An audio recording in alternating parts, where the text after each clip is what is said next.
السلام علیکم ورحمۃ اللہ وبرکاتہ۔ ناظرین، آج ہم آپ کے لیے ایک نیا واقعہ لے کر حاضر ہوئے ہیں جو کہ بہت ہی خوبصورت واقعہ ہے۔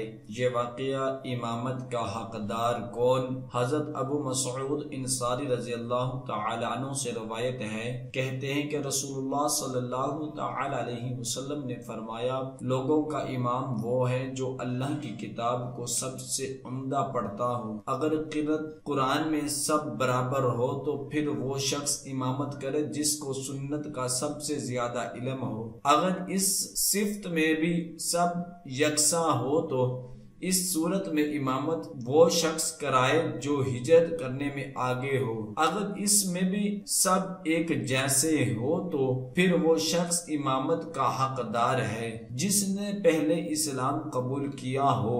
جہاں کوئی آدمی پہلے سے امامت کرا رہا ہو تو دوسرا آدمی امام بننے کی ہرگز کوشش نہ کرے۔ اسی طرح کسی کے گھر میں مہمان ہونے کی صورت میں میزبان کی خاص نشست پر اس کی اجازت کے بغیر نہ بیٹھیں۔ گرامی قدر سامعین، نماز با جماعت کی ادائیگی کے لیے امام کو مرکزی حیثیت حاصل ہے۔ امام کے بغیر جماعت کا تصور ناممکن ہے۔ نماز کی عظمت، فضیلت اور اہمیت کے پیش نظر رسول اکرم صلی اللہ تعالی علیہ وسلم نے بے نفیس امام کے انتخاب کا ایک اعلیٰ معیار مقرر فرما دیا ہے تاکہ مقتدی پورے اطمینان اور دل جمعی سے اس کی اقتداء میں نماز ادا کرے۔ یہی وجہ ہے کہ پچھلے 1450 سال سے عالم اسلام کی ہر مسجد کے لیے نہ صرف یہ کہ امام کا تقرر ہوتا رہا ہے بلکہ مؤذن بھی رکھا جاتا ہے۔ الحمدللہ ثم الحمدللہ، خیر و برکت کا یہ عمل اہل اسلام کی تنظیم و تنسیق کو کافی حد تک اپنی گرفت میں رکھے ہوئے ہیں۔ محلے کی مسجد تک اس کی موجودگی نہایت خوش آئند اور حوصلہ افزا ہے۔ ہماری دانست میں یہ ایک ایسی خوبی ہے جو صرف عالم اسلام کو نصیب ہے اور باقی دنیا دور سے ہی اس کا نظارہ کر سکتی ہے۔ آج کے مادہ پرستی کے ماحول میں بھی مساجد کے ائمہ کو ایک خاص مقام حاصل ہے۔ ان کی توقیر و تعظیم کا مکمل تحفظ کیا جاتا ہے۔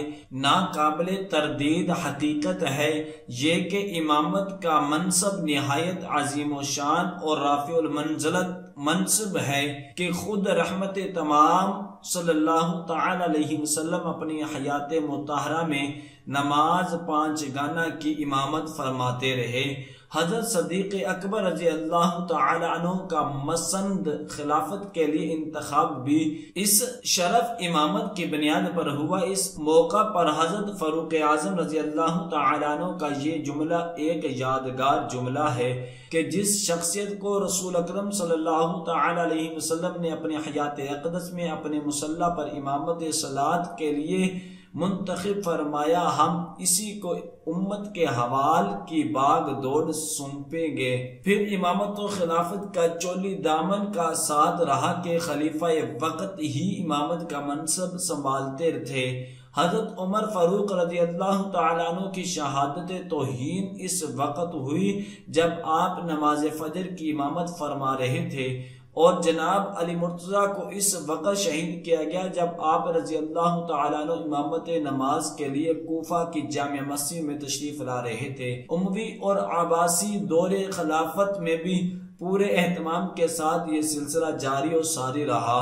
حضرات گرامی، نماز کی امامت اہم ترین ذمہ داری ہے۔ اسی وجہ سے رسول اللہ صلی اللہ تعالی علیہ وسلم نے اس کا ایک معیار مقرر فرما دیا جو خالصتاً دینی اور شرعی اقدار پر مبنی ہے۔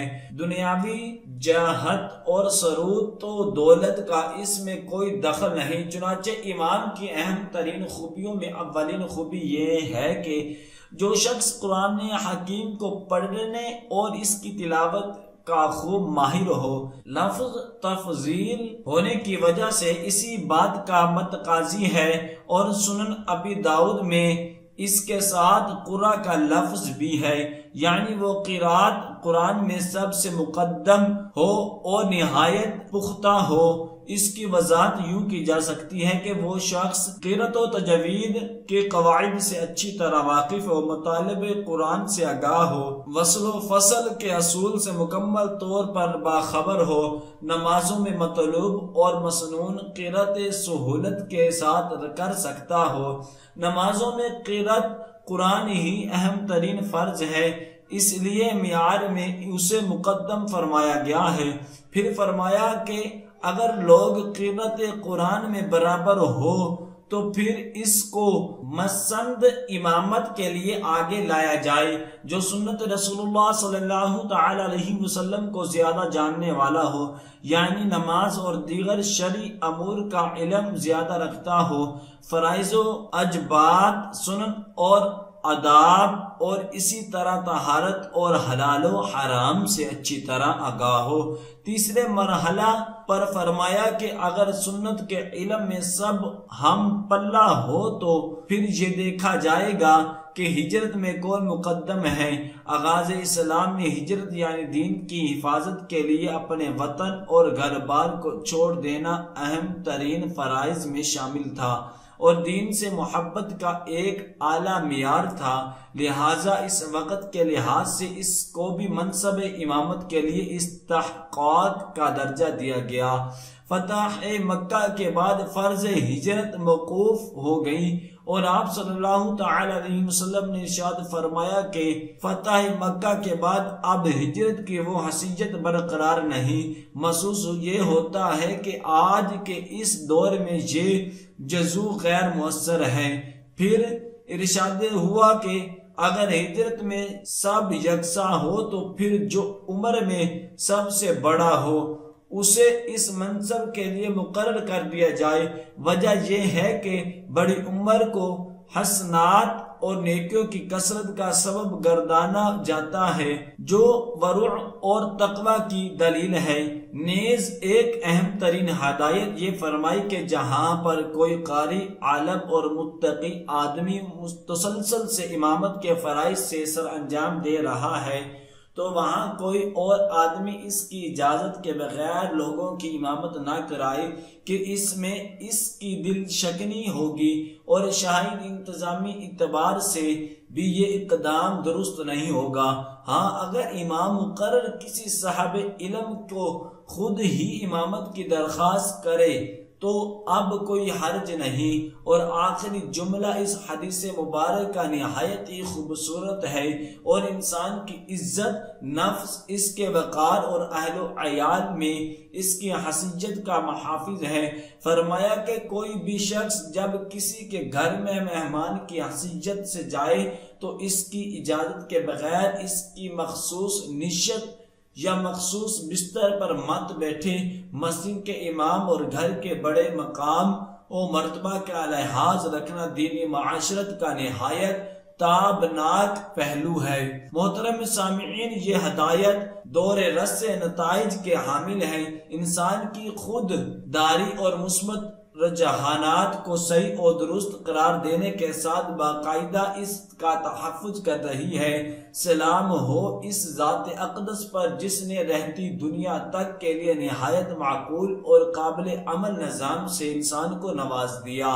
حضرت محمد صلی اللہ تعالی علیہ وسلم اور برادران اسلام، آخر میں ہم آقا دو عالم صلی اللہ تعالی علیہ وسلم کا ایک ایسا ارشاد گرامی آپ کے سامنے رکھنا چاہتے ہیں جو امامت کی ذمہ داریوں اور نزاکتوں اور باریکیوں کا اجاگر کر رہا ہے۔